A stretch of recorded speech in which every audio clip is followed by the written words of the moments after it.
السلام علیکم۔ ایک نوجوان کو حج کا شوق اٹھا۔ اس کی ماں اس کو سفر کی اجازت نہ دیتی تھی، چنانچہ وہ بغیر اجازت ہی حج کو چلا گیا۔ راستے میں چوروں نے اسے پکڑا اور سارا مال اور اس کا سارا کچھ چھین لیا اور اس کے دونوں ہاتھ پاؤں کاٹ کر وہیں راستے پر چھوڑ دیا۔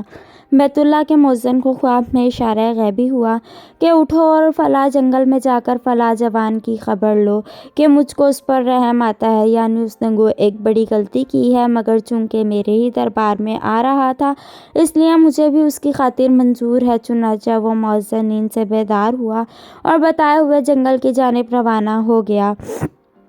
وہاں پہنچا تو کیا دیکھتا ہے کہ ایک نوجوان پڑا ہوا ہے اور اس کے ہاتھوں پیر کٹے ہوئے ہیں۔ اس نے پوچھا کہ اے شخص، یہ تیرا کیا حال ہے؟ اس نے کہا، میں نے والدین سے اجازت لیے بغیر راہ کعبہ میں قدم رکھا، اس لیے میرا یہ حال ہوا ہے جو تیرے سامنے ہے، تاکہ بندگان خدا کو عبرت ہو کہ والدین کا بڑا حق ہے، ان کی اجازت کے بغیر حج کے لیے بھی جانے میں ایسا معاملہ پیش آتا ہے۔ چنانچہ ان کو ناحق ایذا دینا اور برا بھلا کہنا اس کا تو انجام ہی بہت برا ہے۔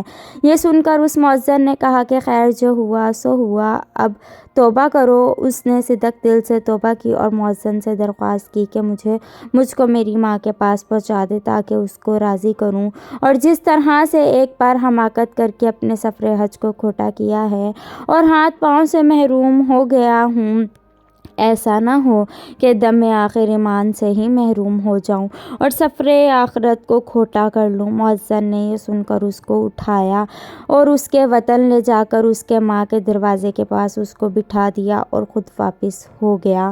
اس کی ماں اندر بیٹھی تھی۔ جوان نے سنا کہ وہ یوں دعا کر رہی تھی کہ الہی، میں نہیں جانتی کہ اس سفر میں میرے بچے کے ساتھ کیا معاملہ پیش آیا، کیونکہ وہ بغیر میری اجازت کے چلا گیا ہے، اب تو اس کو مجھ تک پہنچا دے کہ میرا دل اس کے لیے بے قرار ہے۔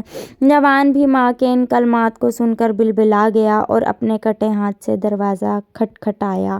ماں اندر سے بولی کہ ارے، یہ کون ہے جو بیوہ اور غمزدہ کے دروازے کو کھٹکھٹا رہا ہے؟ پھر خیال آیا کہ شاید کوئی میرے مسافر بچے کی خبر ہی لایا ہو۔ یہ خیال کر کے اٹھ کر باہر آئی، دیکھا کہ ایک غریب فقیر سا آدمی بیٹھا ہوا ہے۔ کہا کہ اے مسافر غریب، آگے آ، اگر تجھ کو روٹی کی ضرورت ہو تو میں روٹی دوں۔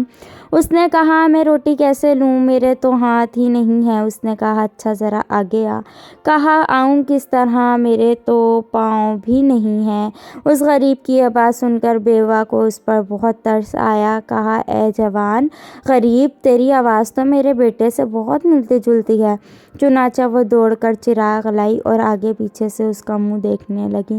اس کو دیکھ کر اس کی آنکھ ٹھنڈی ہوئی۔ وہ کہتی جاتی تھی کہ تیرے ہی طرح میرا بھی ایک بچہ تھا، بغیر میری اجازت کے وہ حج کے لیے چلا گیا ہے۔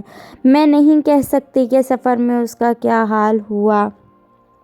ماں کے منہ سے یہ کلمات سن کر جوان صبر نہ کر سکا اور پھوٹ کر رونے لگا اور کہا، اے ماں، وہ بیٹا تیرا میں ہی ہوں، تیری حق تلفی میں نے کی، اس کا یہ انجام ہوا۔ ماں نے جب یہ سنا تو ایک ہائے کی اور بے ہوش ہو گئی۔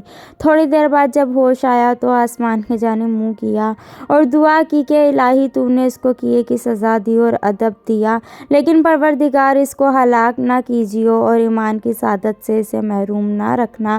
غرض اس واقعے کے بیان سے یہ ہے کہ تم سمجھو کہ ماں باپ کی خوشی عجیب چیز ہے اور اس کی نافرمانی بہت ہی وبال